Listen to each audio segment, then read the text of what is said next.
Welcome. Hopefully you've already uh, watched or listened to the PowerPoint talking about how graphic novels and picture books work.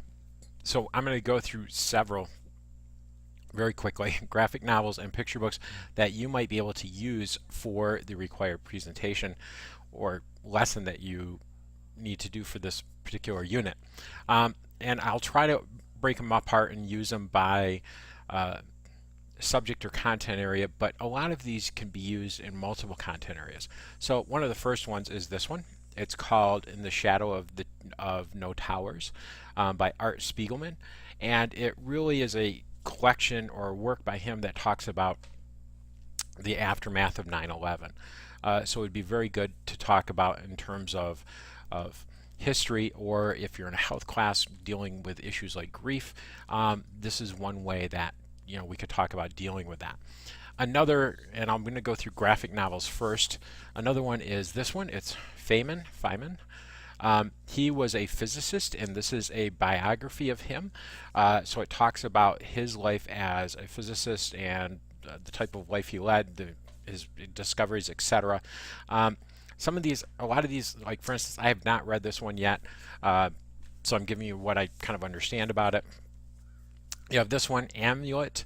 It's a fantasy story. Again, graphic novel. So again, it's something really good, fantasy horror kind of thing. This one as well for social studies. It's The Middle Passage. This is an awesome picture book, and I think I call it more of a graphic novel because it's just so big. But lots of illustrations about um, slave capturing in Africa, and then the transportation to be sold in the in the New World as slavery, and what life was like on the ships. So this is really, it's a terrific, I think, resource, and it really helps give a really much deeper understanding of the horrors than you might get otherwise. We also have this one as well. This is relatively new, but it's Children of the Dust Bowl, and it's the true story of a school called Weed Patch Camp. So again, this is a great history book, one that you can use. It has this one isn't quite, it's not illustrated, but it has lots and lots of illustrations, pictures that really help the story come alive. So this is, again, it's a great book. Another history one. This one I've glanced through. I'm not a huge fan. I don't think it's particularly awesome, but again, it's a choice that you could use. And one of the things with any picture book or graphic novel is really to take a look at it, to read it through before you decide to use it. This one's on Lewis and Clark and their adventures. One of the great things about at least a lot of picture books is that they're usually black and white. Sometimes you do get color. But that makes, for instance, photocopying very easy. And if you can't afford to purchase class copies, you can of course photocopy them for class use. You just are not supposed to photocopy the entire thing. So keep that in mind, although I can tell you they photocopy extremely well. So here's another one. This is, if you're in English, you're talking about detective fiction or noir type storytelling, this is a great one. It's Granville. It's a 3-part series that really tells a crime story set in the future. It's steampunk in terms of genre, so it's in the future, but it still has a lot of Victorian English kind of elements. You can also get some books that are very textbooky. So, for instance, we have this one, Understanding Rhetoric, a graphic guide to writing, that talks all about the writing process, research, etc. Again, it's not terrific, but it's another option. It's another way to communicate the same information. Here's really one of my favorite graphic novels of all time, which is Maus. We have Maus 1 and 2. Excuse me. Both of these, it was originally a 2-part series. It's what it became a, this is the first one I believe, oh this is the second one, this is the first one. You can buy the complete mouse now, which has both books in the same one, but originally it came as a 2-box set or a 2-book set as a way to kind of, because they were published at different times. But again, it's a great story. Some of you might be familiar with, it's Henry Cabot, I think is the title. It was a book. It was turned, or Hugo Cabret. Hugo Cabret was turned into a movie, but it was also a book. Here's one by the same author, Wonderstruck, and this isn't quite a graphic novel, and it's not quite a novel. The way it works is that we have text. We have text that moves along, that moves the story along, but then we also have illustrations, and the illustrations pick up where the text leaves off and continues to advance the story. And then the next section will be more text that picks up where the illustrations leave off and continues on with the story. So this is kind of a, I wouldn't call it a graphic novel because the text and the pictures don't work in unison to expand the story. I would kind of call it a hybrid, for lack of a better word. But it's a great way to tell a story too, and it's also, again, one of those ways to kind of appeal to readers who might be a little reluctant because it's not just reading. They can get through a lot of this very quickly and get a really great understanding of the story by doing it, and they get a huge sense of accomplishment by reading such a huge book. So again, it's great. Depending on, there's graphic novels for a lot of different things. So for instance, here's one, Cancer Vixen, that talks about the author's struggle with cancer and how she coped with it and dealt with it. We have a couple of different books by Scott McCloud that talk about how to read comics and how comics work and the history of comics. So we have Understanding Comics, The Invisible Art, and we have Reinventing Comics, and these both are graphic novels. So they're graphic novels about graphic novels. And again, these are, if you're really interested in how graphic novels work, both of these, especially this first one, are invaluable and really well written and will give you a really great sense. We also have graphic novels that you can use for science. So this one's called Dignifying Science, and it talks about women's roles in science and different women who have made different contributions to science. My biggest complaint with this really is the cover. I don't understand why a woman scientist would be in a really nice ball gown sitting at what looks like a makeup table with flowers behind her, getting ready like she's at opening night, working on science and all dolled up. That just doesn't make any sense. We also have books that deal very specifically with art. So 4 Pictures by Emily Carr, who is an artist, and it talks about her painting certain, where she painted and how she painted certain works, 4 different works by her. So again, this is great. For math, we have the Cartoon Guide to Statistics. So if this again is a great resource to help students who might be struggling in statistics to understand how statistics work, and it's a different format that will encourage them to do it.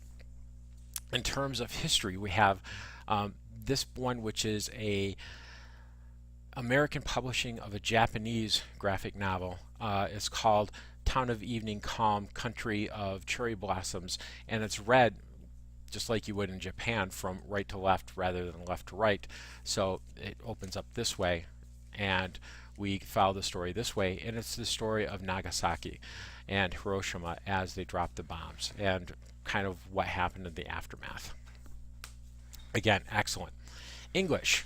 There are lots of different graphic novels that are really very good, and again, target those students who are reluctant readers, who struggle, who may not be quite maybe a little grade level or 2 or so behind, but this will help them keep up and understand exactly what's going on in your class. So this one is No Fears graphic novel of Hamlet. It's actually a really pretty decent interpretation of Hamlet, and it does use a lot of the same language, but the upside is, you know, you have the illustrations to help you understand what's going on. So again, this is a great way to kind of connect to your students and encourage them to do something. Although again, this is it's a slightly modern retelling in terms of the illustrations, but they do stick to the story, so it's really great. We have Logicomic. This is a story of a mathematician who's actually very well known. Again, this isn't one that I've read, but I've had students read it in the past, and they loved it. They thought it was great. They thought it was a really excellent way, introduction to this mathematician. Russell, this is Bertrand Russell. I'm not quite sure if that's pronounced right, but he's became obsessed with the Promethean theory, Promethean goal to establish a logical foundation for all mathematics, and it talks about his struggle to do that. So again, this is a great tool as well. Music also has its graphic novels. So here we have a graphic novel about Coltrane, one of the great jazz artists of all time. The really cool thing about this is it's black and white, but it's also told in, I believe it's either 5 or 6 movements that mirror a jazz song or a jazz riff. I'm not that familiar with music, but it does kind of, the structure mirrors the way jazz unfolds as a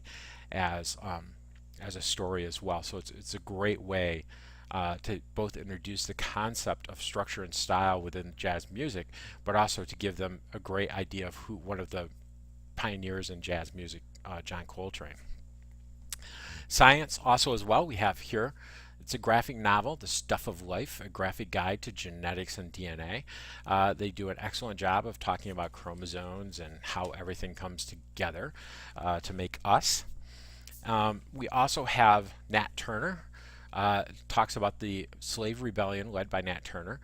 So again, this is a great history book that you could get quite a bit out of. And last graphic novel that I will show you is this one, which is called The Graphic Canon. It's a graphic novel, or it's an anthology of several different classic works of English and American literature adapted into graphic novel form. These are abbreviated versions of the stories.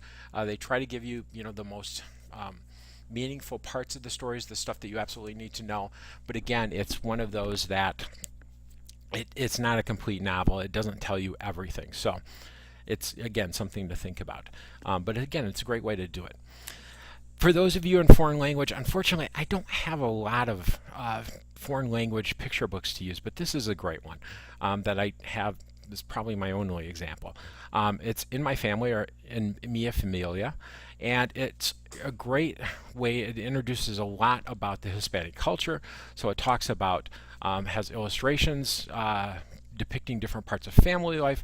It has first in English and then in Spanish explanations of what's going on in the pictures as well. So here we're talking about grandma acting as a healer. They talk about empanadas. They talk about the Weeping Woman. They talk about the Virgin of Guadalupe, if I remember right. So again, this is a great one because it has the English and the Spanish, but you can get these increasingly in most bookstores anymore. These dual picture books, dual language picture books.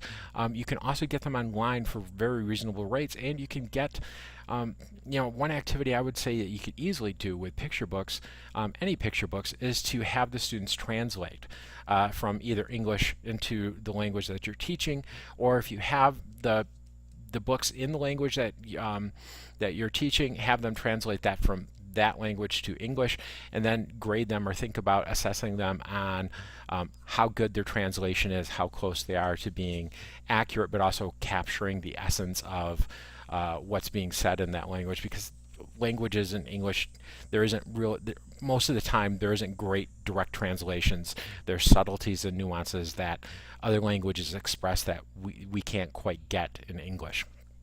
So it's an interesting way to kind of do it. I have a lot of these. So here's a couple for math. One Grain of Rice.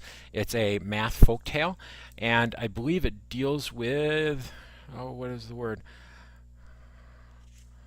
I want to say It's the concept of things doubling every single time. So it's the story about how this one woman to help, she tricks the Raj to first give her 1 grain of rice the first day, next day 2 grains of rice, 4 grains of rice, etc. And then eventually she ends up with all the rice that he has by the end of the month. So that's a great math folktale to use. There's my wife in the background. We also have this one, which is Circumference and the First Round Table. Sorry, we have an issue with one of her students who's very sick, so she's trying to arrange different things. Circumference in the Round Table is actually kind of a funny, humorous story that helps you understand how circumference works, how to measure the circumference of a circle. It breaks it all down for you, and if you're teaching algebra or geometry and having students having trouble reading, this would actually probably help them because it gives them really something to connect it with. Here we have another, there are several actually circumference books, Circumference and the Dragon of Pi.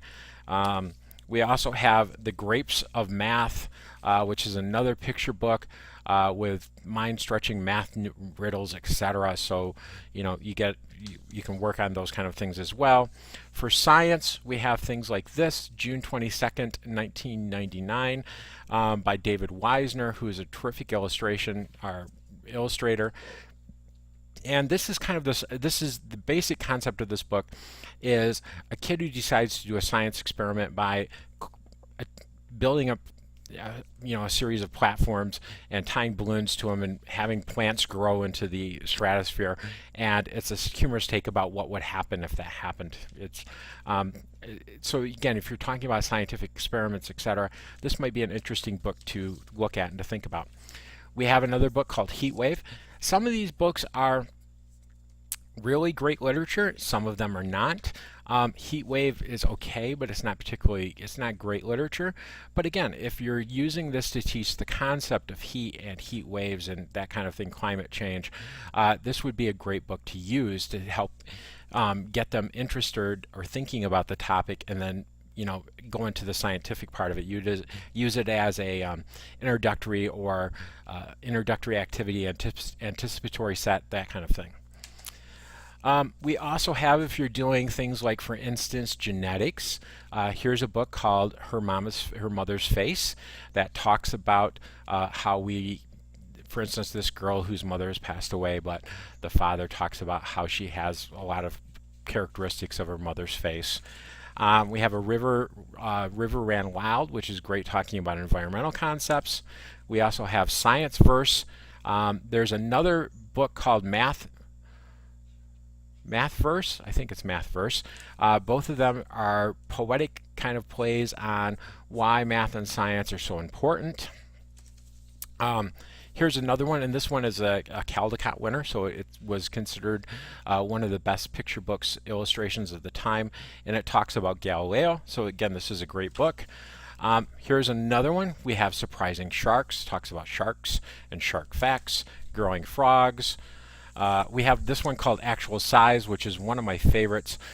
You can use this, I think, in art class, but you could also use it in science class as well, and it gives you the actual size of different things. So for instance, this 3-page fold out gives you the actual size of a crocodile's mouth and head, and also it gives you the actual size of this type of walking stick or that type of beetle, and it tells you what the names are, and these are illustrations drawn at actual size. So we have the crocodile. One of my favorites is this one, the giant squid's eyeball. So these are really cool, and it's a really great way to kind of do that. I think it would be great for talking about science, talking about even perspectives, size, etc. Welcome to the River of Grass. Again, another great book talking about environment and ecosystems, how they work. Intro into the Sea, same thing. If you're not from the prairie, also talking about place, you could use it talking about place and how place works to create our sense of being in terms of English. Art books, we have quite a few. Art and Max, talk about that. And I'm not sure where my other art books are. Oh, here they are. We have this one, Stripes. This would be great if you're going to talk about surrealistic painting, because there's a lot of really surrealistic illustrations like this one of what happens when this girl becomes sick and as she gets worse. We have other ones like, for instance, the story of Vincent van Gogh, Why is Blue Dog Blue, Ish, Dreamer, which talks about the story of Marc Chagall. We have one called Uncle Andy's, which talks about Andy Warhol. I believe this one's about Monet. Leonardo da Vinci and his horse. This is the horse that is in Grand Rapids at the Meyer Gardens. We have a version of it in West Michigan, so this might be a really interesting book to talk about as well. We have a book called Scene Art that really takes a look at different art, paintings, but also art that exists in everyday life. So that's kind of great. Again, talking about perspective, and again, you could also use this one as an environmental way to talk about pollution, etc. It's called Flotsam, again by David Weisner. If you're talking about science fiction, that kind of thing, this is a great one. Again, David Weisner, who, as you can see, has won several different Caldecott Awards and honors. This one is called Sector 7. Again, this is a great book. In terms of phys ed, health education, you got a lot of autobiographies as well. So this one's Michael Jordan, Salt in His Shoes. It's a horrible book, but it's a way to talk about that. We have this one, Let Them Play, which talks about the first African American team to make it to the Little League World Series, but they weren't allowed to play because nobody would play them in the segregated South. So they weren't considered, they were, even in the World Series, even though they were the regional champions, etc., they wouldn't let them into the World Series because they didn't play any actual games. And the reason they didn't play any actual games was because nobody would play them because they were African American. So it's a heartbreaking story. But it's also very good because those players were actually at this year's Little League World Series and were there to cheer on Monet Davis. I believe I think that's her last name, who was an African-American girl who pitched in the World Series and did phenomenally well. Here we have Players in Pigtails, tells the story about the All-American Girls Baseball League. Another one, Mama Played Baseball. So you can talk about how different leagues are formed, males versus female leagues, why is one more successful than the other, etc. So there's lots of different things. For English, you have books that actually teach grammar. The Girls Like Spaghetti is a great book that talks about the use of apostrophes, and it gives you a sentence and it shows you two different ways. So like, so this one, violets are violets for display only, and this one, violets for display only. So one is, talking about the plural, the other is talking about the singular, and kind of gives you visuals about how apostrophes change meaning. Here we have another one talking about the use of exclamation marks as well. So this is an interesting book and also kind of talks about that. We have The True Story of the Three Little Pigs, which is a great book. It's a great take on folk tales, but it also, in terms of English, helps give you or helps be able to teach the idea of perspective and point of view in terms of the way different people see different things. So this tells the Three Little Pigs story from the Big Bad Wolf's point of view and talks about how the pigs are just lying. This again is a very kind of postmodern story. It's by Neil Gaiman, who is actually very prominent and well-known and respected graphic novel writer. It's The Wolves in the Wall. So again, interesting book. You have poetry books, Samuel Coleridge, Poetry for Young People, Robert Browning, Carl Sagan. So again, these are great, but they're also not so good. It's a nice change, and it's a different way to present the same content, which I think is good and engaging. But if you're looking for quality picture books, these are okay, but not really well. Back to English, but also sports, history. So here's In the Pocket. It's the Johnny Unitas story, but you could use it for biography or autobiography. Here's another one, The Boys of Steel, talking about the creators of Superman. This one talks about Buster Keaton, Keep Your Eye on the Kid. So again, it's a graphic novel, or it's a picture book, but it's nonfiction, and it talks about biography. This is the Voices in the Park one by Anthony Brown that I mentioned earlier. And again, I'll just quickly show you. So if you look at the font, this is the font of the little boy. It's very light, very pale. But if you look at the font of the girl, whose name is Smudge, you get, very bold, very happy, very playful, kind of written like with crayon. And so this is a great book to talk about point of view as well. Other things that you could use, for instance, in social studies, I think you could use this in English as well, talking about cultural differences, cultural folktales, things like that. This one is The Glass Slipper Gold Sandal, and it's a collection. It's the Cinderella story told with different parts from all over the world. The Cinderella story really is kind of interesting because it's a universal tale. In other words, the tale of Cinderella, or somebody like Cinderella, appeared in almost every single culture around the world before they had contact with each other. They were already there. These were part of their folklore. And this kind of takes parts of that and tells the Cinderella tale in a very new and interesting way. We also have for history other ones, like, for instance, Abe's Honest Words, The Life of Abraham Lincoln, that talks about Abe's life. We have Unspoken, which is a story of the Underground Railroad. I believe, if I remember right, this is a wordless picture book. So there's no words in it at all. The story is just told through illustrations. It's a great book as well. As elections are coming up, we have Duck for President. The other one is in the Duck series that you could use to talk about, for instance, unionization and how unions work, is Click Clack Moo, Cows That Type. It's a great book, but it really talks about why people would form a union, how unions work, etc. I couldn't find my copy, but it's very simple. It's by the same author, so it's a great book to kind of find as well.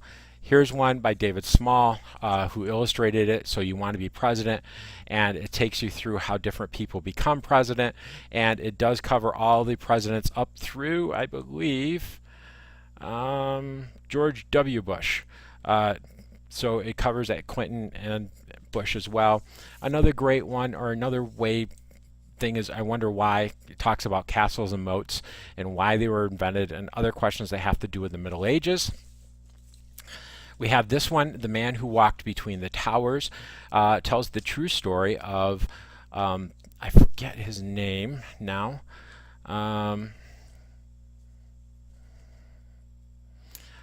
Philippe Petit, who was a tightrope walker, and before the Twin Towers of the World Trade Centers were completed, he snuck up on there and threw a tightrope across and walked across it with some friends. They secured it on the other side. They used a bow and arrow. But he was up there for several hours before he finally came off, and the police arrested him. Another one talking about diversity and other things, but this is Hanukkah at Valley Forge. So it talks about Jewish contributions to the Revolutionary War, but also it talks about a particular moment in time. Train to Somewhere is a great history book, and it talks about the orphan trains that were happening around the end of the 19th century, early 20th century. These were trains where orphans were simply loaded on, taken to different towns, and if you wanted to adopt them, you just came and picked out some kids and took them home with you. Some of them were just abused, mistreated, etc. It was a horrible thing. Some ended up in really great homes, but some were just simply adopted for farm labor. We also have Madam President. Talks about, I think this one, if it's not a great book, but it does talk about the different things that presidents might do, or how they, different responsibilities that presidents have. White Sox Only talks about segregation in the South during Jim Crow. Here's another one. It's talking about World War II, Faithful Elephants, the true story of animals, people, and war. So it talks about what happened to the animals in the Tokyo Zoo, what the zookeepers were forced to do out of fear of an American invasion or American bombing that would release these animals. So they ended up essentially killing all the animals in the zoo. Only the elephants they couldn't euthanize them, and they wouldn't eat the poison that was left for them, and so they ended up just starving them to death. And it's the story of that, and it's really great as well. We have Aunt Harriet's Underground Railroad in the sky. This would also be great in an English or an art class, as well as a history class and in an English class as well, talking about naive art, because that's the type of art that's being used, or folk art. Here we have some too: Michigan history, the Mackinac Bridge, Coming to America, the story of immigration, Sleeping Bear Dunes, Here Comes a Soldier, talking, and this is World War II, talking about returning home after the war. Ballots for Bella, so it's talking about the women's suffrage movement. We have the story of Ruby Bridges, so desegregation of schools in the South. The Seven Seas, exploring the oceans and the seas, so exploration, and Titanic Cat. Again, this is actually a true story. It's a story of a cat who was on the Titanic and ended up surviving.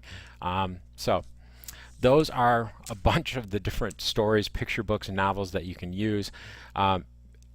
You're welcome to use any of these for this lesson, or if you go on Google and you simply type your content area, picture books, recommendations, things like that, you'll get lots of different choices. You can find a lot of these in your public library. You can also find a lot of these perhaps in your elementary school libraries or your middle school libraries, perhaps your high school libraries, the graphic novels more so. But this is kind of a chance for you to think about how you might do something different to engage your students, but also how you can get them to think more critically and realize that thinking in your content area takes multiple different forms, and reading in the content area can take multiple different forms. So you can get a great understanding of exploration or parts of exploration with this. You can get a great understanding, for instance, I forget the name of it. It deals with Columbus and it's told from the native people's point of view in terms of his arriving. So we can get, it gives us some different perspectives and different inroads to talk about important issues of, whether it's scientific experiments, ecosystems, different types of artists, how artists' lives impact their work, different insights into different cultures for foreign languages, ways to enter different stories in terms of English, talking about sports or health or fitness in terms of that as well. Actually, I have one book and I don't have it with me. It talks about different parts of the body in terms of its optical illusions is what the name of it is, but it talks about the eye and the way the eye works. So again, you can use these for multiple different ways and multiple different content areas. The biggest thing, you kind of just need to think creatively. I hope you enjoy this and I hope it helps. Have a great day, and I hope this assignment really works out for you and helps you create some really great things. Talk to you later. Bye.